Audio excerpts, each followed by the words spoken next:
Ele falou que tem uma tia dele que é comunista, mas que ela não simpatiza muito com o nacionalismo, porque ela acha que flerta muito com o exército.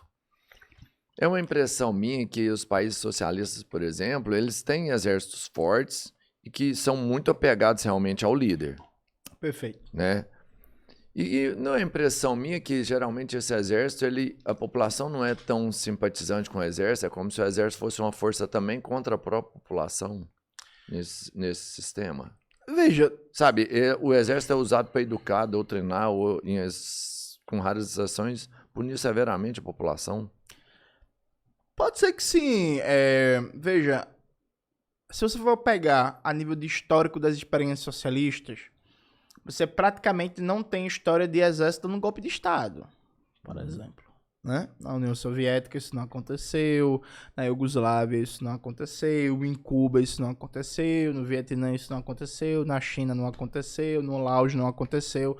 Então, historicamente, comparado, por exemplo, com a América Latina, uma região do capitalismo dependente, né? Enfim, as experiências socialistas tiveram menos problemas a nível de golpe de Estado e tal. O meu livro que eu trouxe, que eu vou trazer amanhã, que ficou no hotel... Amanhã tem debate do Jones Manuel aqui no podcast aí, 3 Irmãos. Aí não é com a não, aí é bicho Vamos debater isso no fim da escala 6x1. Boa.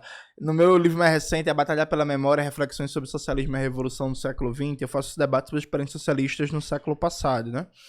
Então, do ponto de vista de opressão da população pelo exército, eu diria que as experiências socialistas têm um saldo geral melhor do que o capitalismo. Agora, veja, tem um Sério? Muito melhor. Porra, como assim? Claro.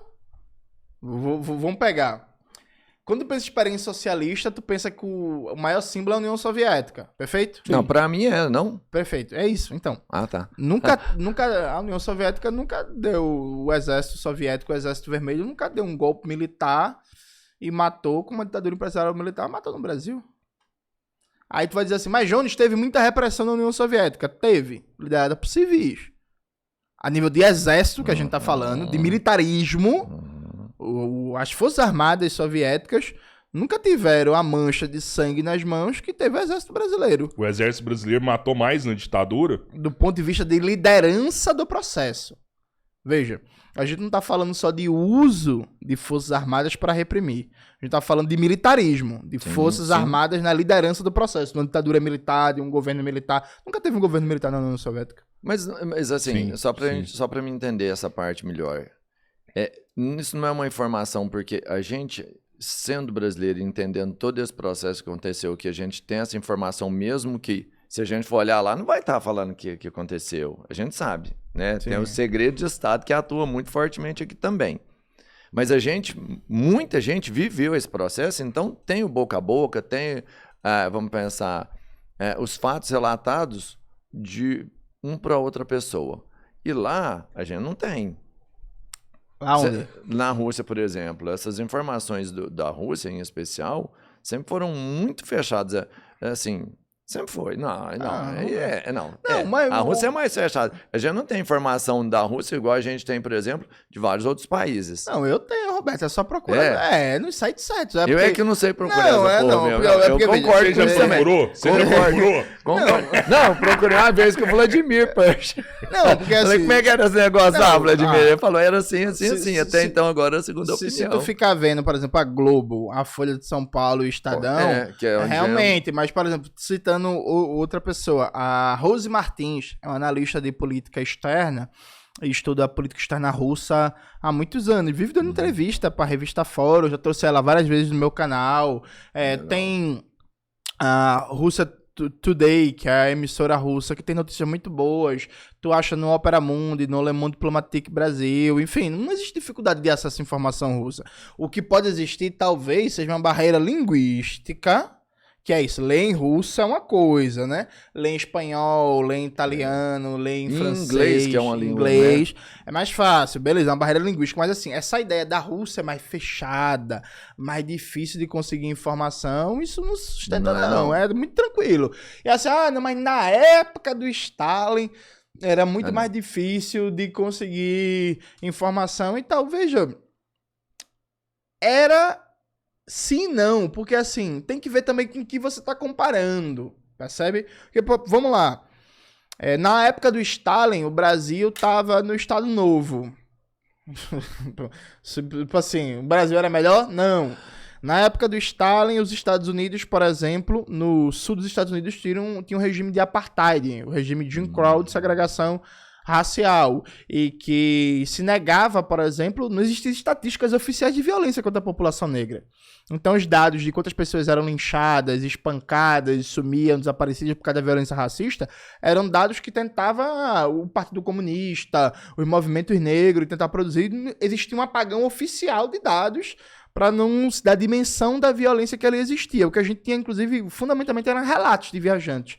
Um deles foi o Ho Chi Minh, líder da libertação do Vietnã, que passou um tempo nos Estados Unidos e escreveu como correspondente para um jornal francês, falando assim, bicho, a situação aqui dos negros nos Estados Unidos, no Sul, é a mesma coisa do vietnamita colonizado pela França, sabe? Então, assim, era melhor nos Estados Unidos? Também não. Então, assim, tem uma coisa que se criou, uma espécie de um estereótipo, que é assim, socialismo, autoritarismo, negação da liberdade, ocultação de informação e tal. Aí vamos parar para fazer um debate concreto.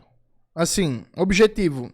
Era mesmo? A partir de que critérios? Como? Você vai ver que boa parte desses processos não se sustenta, o que não significa que não tinha problemas. Eu falo no meu livro, textualmente, eu critico, por exemplo, a militarização que aconteceu das ciências humanas na União Soviética, especialmente no final dos anos 30. Como assim?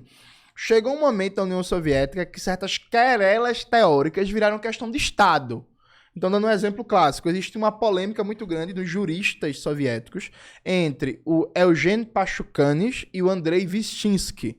O Vyshinsky defendia uma teoria e o Pachucanes defendia outra em termos de teoria do direito. O Pachucanes acabou sendo preso e morto, porque discordou da teoria do Vyshinsky, que era juiz da Suprema Corte da União Soviética. Isso é um absurdo. Isso é um negócio que empobrece as ciências humanas, empobrece o debate. Isso não foi toda a história soviética, isso não acontecia mais nos anos 50, 60, 70. Teve vários problemas e tal, mas existe muita caricatura também. Porque, inclusive, a gente às vezes... tu assistiu o filme lá do Judas e o Messias Negro?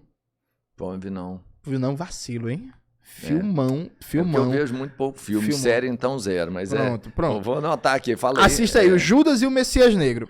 Esse filme conta a história do Fred Hampton, né? Que era líder dos Panteras Negras em Illinois e que foi assassinado, dormindo, pelas forças dos Estados Unidos. E os Panteras Negras, gente, foi todo mundo morto, assassinado.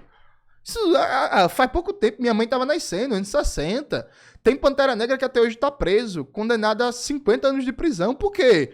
Porque ele tava lutando contra o racismo. Aí ninguém olha pra isso e pensa assim, cara, os Estados Unidos é totalitário, hein? Porra, o cara pode nem ser contra o racismo, que vai pegar 50 anos de cana, ou então vai ser assassinado dormindo com a mulher do Fred Hampton, inclusive grávida, tava na mesma casa.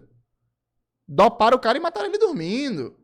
Aí veja, aí umas violências viram totalitarismo, viram demônio na terra, outras violências viram uma batata no saco de batata, que você não tira a conclusão teórica disso. Então, por exemplo, todos os Panteras... Malcolm X foi assassinado, né? Luther King foi assassinado, né? Bob Kennedy foi assassinado, John Kennedy foi assassinado, Fred Hampton foi assassinado, Huey Newton foi assassinado. Você pega dos anos 60 até os anos 90 nos Estados Unidos, era difícil passar 5 anos sem assassinar uma liderança política, seja de esquerda, de direita, não sei o quê. Ninguém chamava aquela porra de totalitário, de faroeste, de barbárie. Peraí, porra. É isso mesmo? Você pega os líderes de massa dos Estados Unidos, dos anos, seja de direita, de esquerda, no governo, sem cargo, com cargo e tal, todo mundo morreu na bala, pô. Tá ligado? E é sempre... Não tem uma crítica sobre isso. Né? Não, mas aí, matava na frente dos outros, não sumia o cara. Não, matava na frente dos outros, mas dizia que foi um lobo solitário. Entendeu? Dizia que foi um lobo solitário. Eles conseguiam criar narrativas melhores, você concorda? Não sei se a narrativa é melhor. Né? Tipo assim... Não sei se a narrativa é melhor, é a narrativa que chegava mais na gente, né? Tu já assistiu o JFK? Sim. O filme do Oliver Stone. Kevin Costner. Do Kevin Costner. Tem uma cena nesse filme que é sensacional. O Kevin Costner tá representando lá o advogado, né, que atua no caso. Aí ele vira pro júri e fala assim: Vem cá, se fosse na União Soviética, que um presidente é assassinado com vários tiros e dizem que foi só um atirador, todo mundo teria certeza que foi um golpe de Estado. Por que aqui a gente tá acreditando nessa versão? Então, assim, esse espírito de estereótipo que se colocou nas experiências sociais, tudo é autoritário. E fora que tem autoritarismo que é bom, Roberto. Por exemplo, não pode ser nazista, não. Tem que ser autoritário. Não, do meu pai era bom pra caramba. Pronto, então assim, um monte de coisa. Isso é um autoritarismo bom. Ah, não, eu quero ser nazista. Não, não pode, filhão. Vai ser preso. Não pode ser nazista. Não pode, porra. Não pode ser nazista. O nome disso é autoritarismo. Ah, não, eu quero defender que gay tem que apanhar. Não, não pode, meu amor. Não pode. Vai apanhar você, vai ser preso. Não pode defender que gay tem que apanhar. O nome disso é autoritarismo. É você dizer assim, em nome de uma autoridade por um bem maior, você não pode defender essa posição aqui, que é nociva à vida de milhares de pessoas. Ah, mas aí quem vai dizer o limite? O debate